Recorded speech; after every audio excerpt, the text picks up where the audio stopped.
चुनाव के नतीजों से कुछ पार्टियां ऐसी शर्मसार हो गई, उस दिन से बेचारी ईवीएम मशीन गुनहगार हो गई।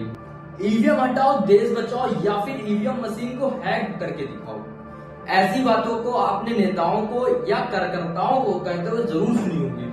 दूसरी तरफ मोदी जी कह रहे हैं अब की बार 400 पार। तो क्या सच में ईवीएम मशीन के जरिए ही बीजेपी दावा कर रही है कि अब की बार 400 पार? बीजेपी को 370 सीट और एनडीए को 400 पार।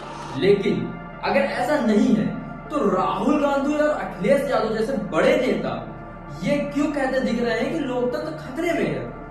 ईवीएम खराब है, लोकतंत्र है नहीं, संविधान खत्म हो जाएगा। और हर बार जो भी पार्टी विपक्ष में होती है वो ये दावा क्यों करती है कि ईवीएम हैक हो सकती है, ईवीएम के जरिए ही सरकार बनी है। देखिए, जो भी मैं बोलने जा रहा हूँ उसे आप एज इट इज जाके गूगल में सर्च कर सकते हैं, आपको वहाँ पूरी इंफॉर्मेशन मिल जाएगी। और पहले बात करते हैं बीजेपी की। सन 2009 में बीजेपी 2009 के चुनाव में हारती है और बीजेपी के नेता कार्यकर्ता ने बहुत हल्ला किया कि ईवीएम हैक हो गई, और तब कांग्रेस इस चीज को इग्नोर करके जीत का जश्न मना रही थी। तब 2014 और 2019 में जब बीजेपी जीतती है तो बीजेपी शांत होती है और कांग्रेस हल्ला करती है कि ईवीएम हटाओ देश बचाओ, बैलेट पेपर से चुनाव करो और जीत कर दिखाओ। बात करते हैं बैलेट पेपर की। बैलेट पेपर से चुनाव क्यों नहीं कराया जा रहा, और जब इसका यूज होता था तो ऐसी क्या मजबूरी थी कि ईवीएम मशीन को लाना पड़ा, और यह कैसी होती है, यह काम क्या करती है? देखिए, इस वीडियो में सारी इंफॉर्मेशन बताने जा रहा हूं, बस आप वीडियो के लास्ट तक बने रहिएगा।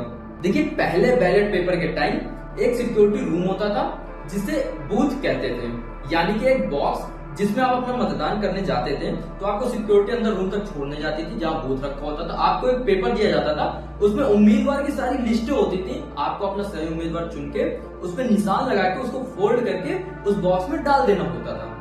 पर उन दिनों आप बूथ कैप्चर जैसी हेडलाइनों को जरूर सुने होंगे। बूथ कैप्चर यानी बूथ को लूटा गया। अब बैलेट पेपर से चुनाव कराने के लिए लोगों का समय, लोगों को सिक्योरिटी और पैसे, कागज बहुत ज्यादा लगता था, और उसके बाद वोट को काउंटिंग करने के लिए अलग से पैसा दिया जाता था। तो सन 1982 में पहली बार केरल के विधानसभा चुनाव के लिए इसका यूज किया गया।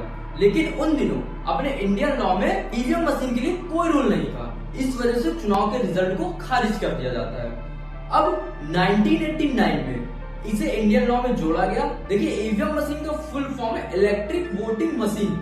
इसमें 3 मशीनें होती हैं, control unit, ballot unit, VVT pad. देखिए, कंट्रोल यूनिट का काम बस इतना सा होता है कि वो आपको हिंट देती है कि अब आपकी बारी है, आप अपना मतदान कर सकते हैं। उसमें एक हरा सिग्नल दिया जाता है, और जब आप वोट करते हैं तो उसमें एक ग्रीन सिग्नल होता है कि आप चेक कर सको कि आपका वोट सही जगह गया है या नहीं गया है। और वीवीटी पैड, इस पे आपको पर्ची दिखती है, आपने उधर बटन दबाया, आपको पर्ची दिखेगी ताकि आप कंफर्मेशन कर सको कि आपका वोट सही जगह गया है या नहीं गया है। जब चुनाव होता है उसके पहले यह मशीन चुनाव आयोग के पास होती है। चुनाव के पहले इन मशीनों को जितनी भी पार्टियां होती हैं उनके सामने सील पैक करके सिक्योरिटी रूम में पहुंचाया जाता है, जहां 24x7 कमरे की निगरानी की जाती है। कमरे में प्रॉपर कैमरे लगे होते हैं, और ईवीएम मशीन में बाहर से कोई भी कनेक्टिविटी का ऑप्शन नहीं होता जिससे इसे कोई हैक ना कर सके। अगर इसमें छेड़छाड़ की जाती है तो तुरंत पता भी चल जाता है, और वोटिंग को वहीं पर रद्द कर दिया जाता है। नेताओं के विरोध से परेशान होकर चुनाव आयोग ने खुला चैलेंज किया कि आप आइए और ईवीएम मशीन को हैक करके दिखाइए।